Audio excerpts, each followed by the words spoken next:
Thank you very much, Alex. That was wonderful. Good morning, everyone. Good morning. It's so nice to be here and fellowship together on this Sabbath morning with you. 2 weeks in a row. We were here last week for the homecoming as well, and it's really nice to be back. I first want to talk a little bit about PAX, because I know that this church is incredibly supportive of the work that happens at the PAX Outreach Center here in Northeast Portland. And so many of you may not have the opportunity to come, or even if you are involved in volunteering in some capacity, you don't necessarily always hear the stories and the things that are happening there on a daily basis. So I first want to start by telling a couple of stories that have just happened in the last couple of weeks with individuals who have come to PAX for meeting their needs. The first one I want to start with is a story from our dental clinic. This one I just heard about this week. There was a patient who came in. If anyone's not familiar with PAX, I can tell you more about the specifics of it, but PAX is an outreach of this church. This church is one church of about 9 that support a center in Northeast Portland on Halsey Street, where we have a food pantry, a dental clinic, and a thrift store. The dental clinic operates on volunteer dentists' time and expertise, and we intentionally try to do more than what your typical low-income dentistry offers. Much dentistry that's for low-income patients is really how cheaply can we solve your pain at the moment so that you can have a little bit better life, but it really is not long-term because it's costly to do long-term dentistry. Even when the time is donated, it's still costly for the materials, it's costly for the time, it's costly for the space. And so most places just can't afford that. This week we had a patient who came in who had 4 teeth on the upper part of her mouth. And one of those teeth, I'm not a dentist, I may not use the proper plural or singular. One of those teeth was having some problems and was needing to be pulled out. And I don't know about you, but I'm very grateful for my teeth. I don't think about them very often, but because of my teeth, I'm able to chew food, I can eat apples, I can have all kinds of things that if I didn't have teeth, I would not be able to enjoy. And that's what this lady's case was. She was about ready to lose one of her teeth, which was the tooth that held her bridge in so that she had teeth. And she was devastated. Like, I'm going to lose my bridge. I don't have money. I don't have the ability to get in to see dentistry.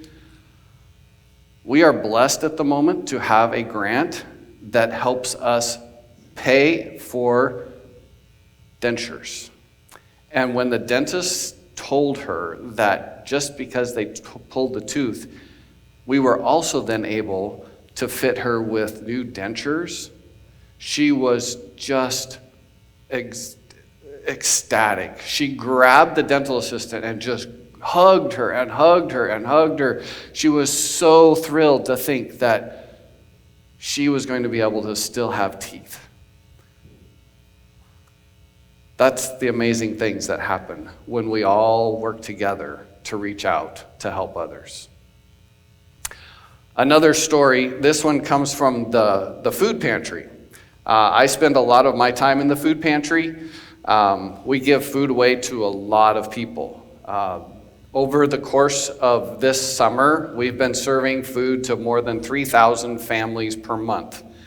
I know the mobile pantry also comes as an extension of this church to just up the street here, and some of you are involved with that, and you know the impact that has in people's lives when they can't afford to even put groceries on their table.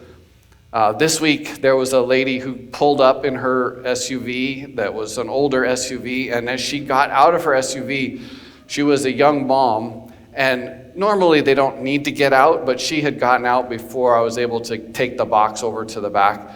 and I could tell that she was having a hard time walking. Sometimes you can just tell that people's hips, legs, I don't know, something down there wasn't working right, and she was walking very painfully to the back. She was a young mom. And as she got to the back and she opened it up, I brought the boxes over, and then we had just received an extra pallet of blueberries that day. And I was trying to get rid of them to people because there was beginning to be mold on a few places, and I'm like, if they go today, people will be able to salvage, most of it is still good. And so I offered her some blueberries, and of course there's this pallet of blueberries, and it was towards the end of our distribution, and I was wanting to get rid of them because I didn't want them to sit overnight. It's like, if they go today, people can use them. If we wait, I don't know. And so I offered her, I said, do you want some blueberries? And she said, oh, I have 3 daughters, and they love blueberries. And I said, well, how many would you like? And she said, I'll take 1. And I said, well, what about 2 or 3?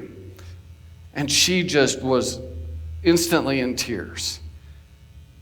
She couldn't really talk after that, but she was just so grateful to be able to provide something special for her daughters that for me was a please take it, but for her was an amazing special blessing. It was just an amazing, touching experience for me that moment to think that there's a mom who was able to go home and offer fresh blueberries to her daughters that wouldn't have been able to afford it otherwise. I'm going to read another story to you. This one was written up on somebody went onto our website, found our info at paxonline.org email, and sent this to us.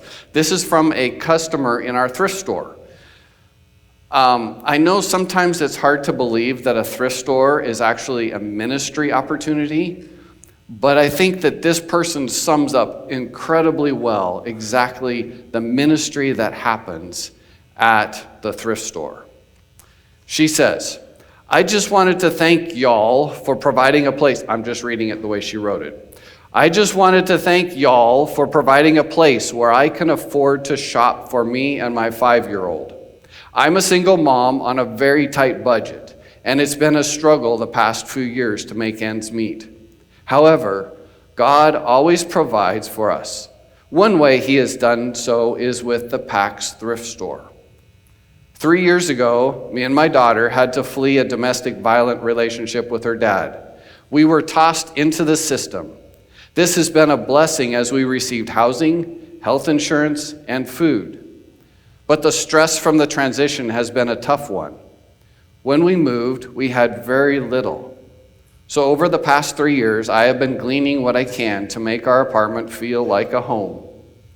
Having an affordable thrift store has been a huge, all caps, blessing. It's where I get most of our clothes, toys, books, and other miscellaneous items we need, like art and school supplies.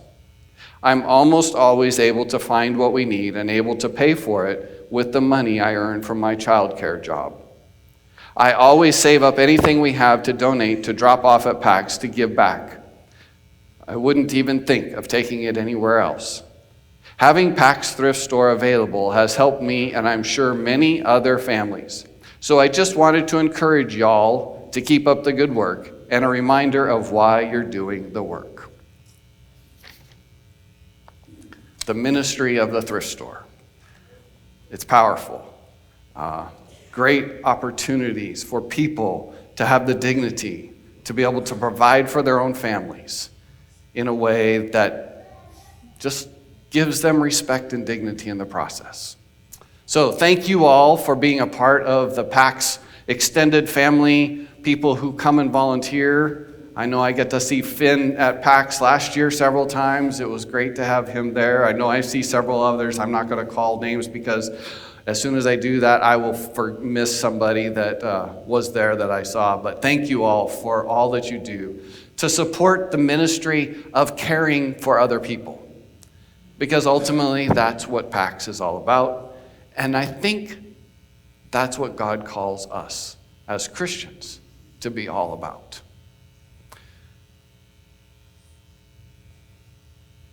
I've been thinking a lot about a verse from the Old Testament recently. It's an interesting little verse that we probably all memorized at some point. If we haven't memorized it, I'm sure you've heard it. It's one of the memory verses that we sing. It's a song. It's a very quick, short little verse. And it's a message that comes from God through the prophet Micah to the Israelites during the time of Ezekiel. It's way back in the Old Testament. It's a rough time in Israel's history. It's a time when there's a lot of discrepancy in incomes. In fact, the book of Micah is not so much about idolatry as it is about oppression. A lot of times we think about back then as Baal worship and all of these other gods and all this other worship. But the book of Micah focuses a lot more on the economics of the time and the abuse of power of people who have more power and people who have less power. If you look at Micah, if you have your Bibles and you want to follow along a little bit, Micah chapter 1 is kind of his introduction, calling from God. But Micah chapter 2, he talks to who he's talking to. He says, "Woe to those who devise iniquity and work out evil in their beds. At morning light they practice it because it is in the power of their hand. They covet fields and take them by violence, also houses and seize them. So they oppress a man in his house, a man in his inheritance." It follows along with what God's going to do. Chapter 3 brings up another issue that's going on. Chapter 3, verse 1. "Hear now, O heads of Jacob, and you rulers of the house of Israel. Is it not for you to know justice? You who hate the good and love the evil, who strip the skin from my people and the flesh from their bones, who also eat the flesh of my people, flay their skin from them, break their bones, chip them in pieces." This is a terrible description of abuse of power. It's a time when if you didn't have a position of plenty of power, you really were at the mercy of those who did. It was a scary time. It was a time of fear. It was a time when no one really knew who they could trust because it seemed like everyone was out to get what they wanted for themselves. And it didn't matter who they hurt in the process.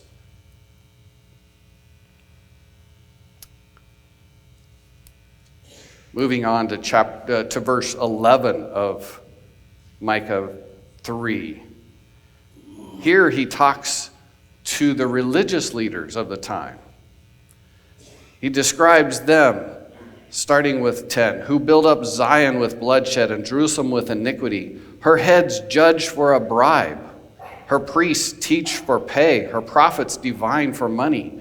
Yet they lean on the Lord and say, 'Is not the Lord among us?'" Here's the preachers of the time, the religious leaders of the time, who will say what needs to be said if you pay them the right amount. Or if it benefits them, they will talk about it. It was not a very wonderful time in the history of God's people. It's this time when you're not sure who you can trust. People who are powerful abuse their power. People who don't have power are oppressed. But then God comes and talks to them in chapter 6. And God comes and pleads his case. And it's this little courtroom scene where he sets it out. He says, "Here's the case I have against you. This is what's been going on."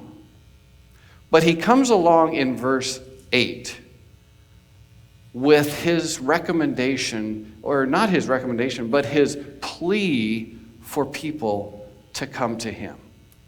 He says, there's all this stuff going on. There's this terrible part of the world going on. But this is what I want from you. There's 3 simple things that I'm asking of you. Micah 6, verse 8. He says, I've already shown you. It's a past tense verb. I have already shown you. I have shown you, O man, what is good. This is what God says is good. It's not a time of good in the world, but he says this is what is good. And what does the Lord require of you, of us? But to do justly, to love mercy, and to walk humbly with your God.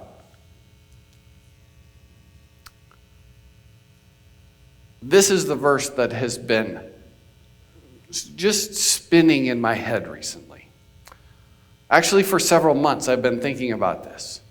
What are the 3 things that God's asking here? The first one, to do justly. Do is a present tense active activity. It's almost like the verb of being where I am. This is to do. This is like the action form of it.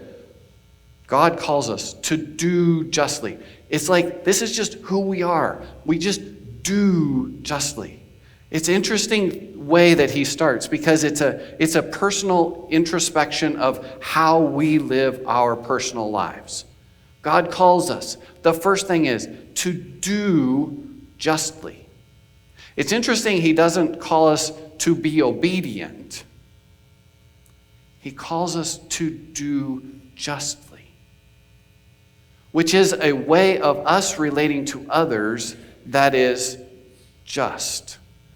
Justly is an adverb. It's like, how do we live? How do we just be in the world? It is our way of following God's plan. It harkens back to laws of the Old Testament where Jesus or God on the Mount of Sinai gave us the 10 Commandments, and the second 6 of those, the last half of them, are all about how to live justly with each other, to be kind, to be relationally aware of those around us. God's first claim on our life is to live in a way that's just to those around us. It's a call to personal following of God's desire for us to care deeply for others.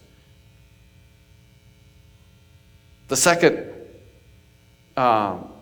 aspect of this verse, to love mercy.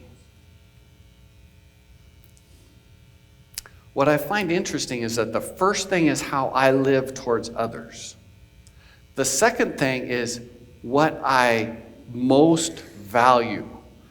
Now, we can all talk about love and all the descriptions of love and all the definitions. Love has, everything from loving your favorite food to loving your spouse. Like, there's all this. But all of those actually kind of tie together in that love is like the greatest motivation that we have, the greatest desire that we have towards something else. And what does God say that we're supposed to love? This thing that is supposed to be our greatest passion and our greatest desire? Mercy. I don't know about you, but I really appreciate mercy for myself. But do I always love mercy for others? I mean, we say we do, but do I love to give mercy to those who have wronged me? It's an interesting thought that first God asks us to live our lives holy, upright, just, all this. But then he says, but I also want you to love giving mercy to those who don't. That's hard for me. Because if I'm holding myself accountable to live a certain way, I kind of want to hold you to that same standard too. Because if you don't, then I get hurt. Or somebody else gets hurt. Or something else goes on. To love mercy, that's hard. But that's what God is calling for his people of the time. And I think it's the same message for us today. God longs to give mercy. We sang songs this morning about God's mercy to us. We long for God's mercy in our life. Do we love to give his mercy to the world? It's not just a sentimental feeling. It's a choice. It's something that we have to value, cherish, love.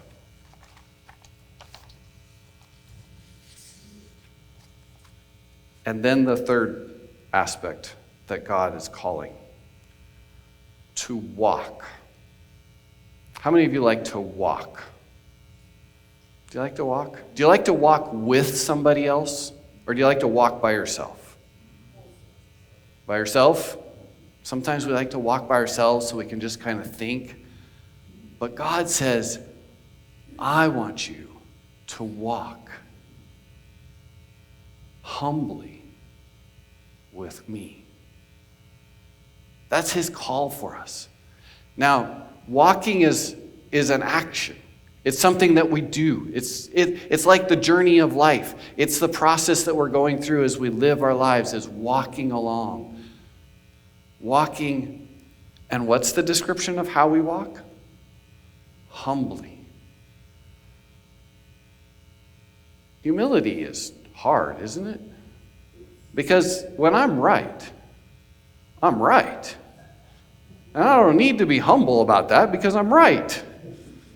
And if you don't agree with me, well, I'm just sorry, but I'm right. Have you ever felt that way? I mean, once in a while. We might not want to admit it too loudly, but all you have to do is scroll around on Facebook a little bit and you see a lot of people who think that they're right. Listen to the news a little bit and you find out that there's a lot of people who think they're right. And if you don't agree with them, well, that's just too bad. Now, it's easy to point my fingers at those people out there, but do I ever have those same attitudes in my heart?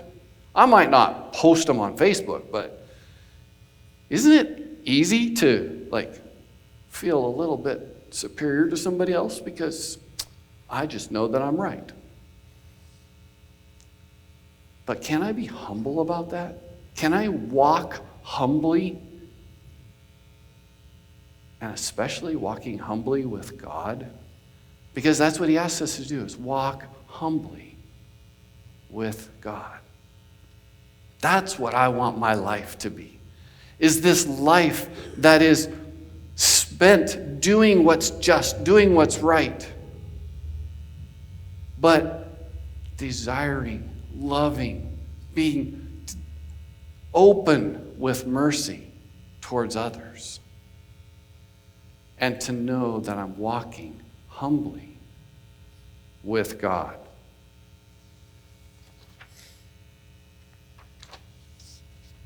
In Matthew 24 and 25, we have one of the longer passages of Jesus preaching kind of a sermon.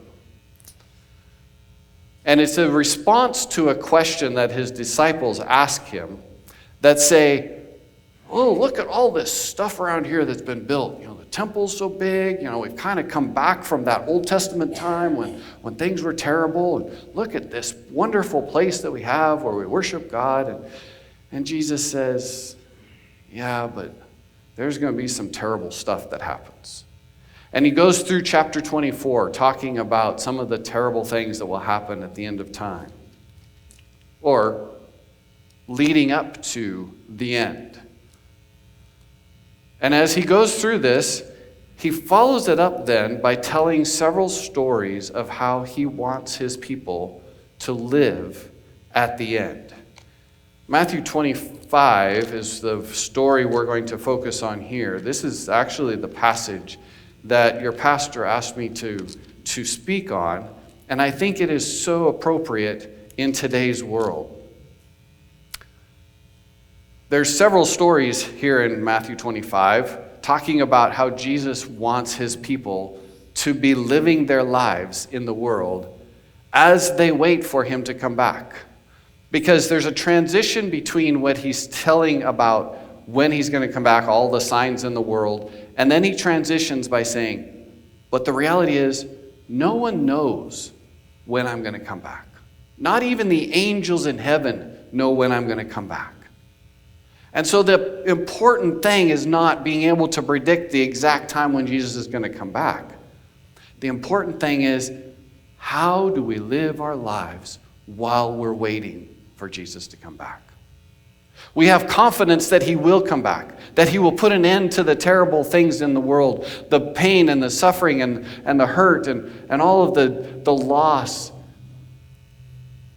But while we're here, how do we live our lives? And so he tells several stories, parables we might call them. The first one talks about faithfully serving God by caring for those in their care. Matthew 24, 45 to 51. That's the faithful servant one. Matthew 25, 1 to 13. The parable of the bridesmaids. Being prepared so that we have a light to show, so that we'll be known by the bridegroom when he comes. 25, 14 to 30 talks about the talents. The importance of using the things that God has given to us, the abilities, the resources, everything that God entrusts to us. Are we using them to build up his kingdom, to expand it, to grow it? But then he ends with this interesting parable. And he says, there's going to be a judgment. And there's going to be a king on the throne. And there's going to be sheep and goats. He was talking to farming communities where sheep and goats were the primary animals that they all had. And sheep were considered good, and goats, I don't know if you've had goats, but goats are not usually known to be good animals. They're always kind of wandering out and doing their own things. And so it was usually using that same description. And he says, the sheep and the goats. And when they come before the master, the king, he's going to separate them out, the ones that are his and the ones that are not. And in this story, I'm sure you've mostly heard this story, but he says, I'm going to separate the sheep and the goats. Starting in verse 33. He will set the sheep on his right, but the goats on the left. Then the king will say to those on his right hand, come, you blessed of my Father, inherit the kingdom prepared for you from the foundation of the world. And this is his description of them. For I was hungry, and you gave me some food. I was thirsty, you gave me drink. I was a stranger, and you took me in. I was naked, and you clothed me. I was sick, and you visited me. I was in prison, and you came to me. He says, the characteristic I'm looking for in the people that come to my kingdom, the people that are going to be a part of the eternal kingdom of heaven, are those who actually notice those who are hungry around them, and they take care of them. And they take care of those who are thirsty, the ones who don't have the resources to take care of their basic necessities of life, the strangers, the immigrants, the people who are not at home but are looking for some place to be called family, to be included, to not be separated out. Are they included? Those who don't have any clothing, those who don't have the ability to shelter themselves, are we aware of them? Do we do anything about them? What about the sick? Those who are not physically able to take care of themselves. It's interesting that all of the people in the list, those who are in prison, they're all people who don't have power, don't have resources, don't have the ability to even take care of their basic necessities. And Jesus says, the way those people are treated is the way you treat me.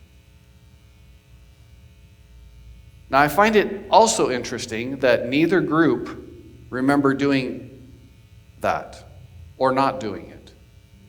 The righteous or the wicked. The righteous say, when did we see that? When did we see you, Jesus, out there like that? He's like, you just saw people and you knew that they were like me and you took care of them. You didn't notice me because it just came out of your heart. And it reminds me of this verse from Micah 6:8, where it's that love of mercy. When we love to do things, we don't think of it as a burden. It's not a job. It's not a chore. It's not something we check off a box. It's something we love to do. And God's people love to care for others. They love to be aware of those who are struggling and help out. The goats, on the other hand, they don't even notice that they're there. They don't notice that they missed them because they didn't even notice that there were needs around them. As we live our lives, through whatever happens in this world, where are our lives being lived? How are our lives being lived? Are we following what we know to be right and doing our best to follow God because we love Him and we care about Him?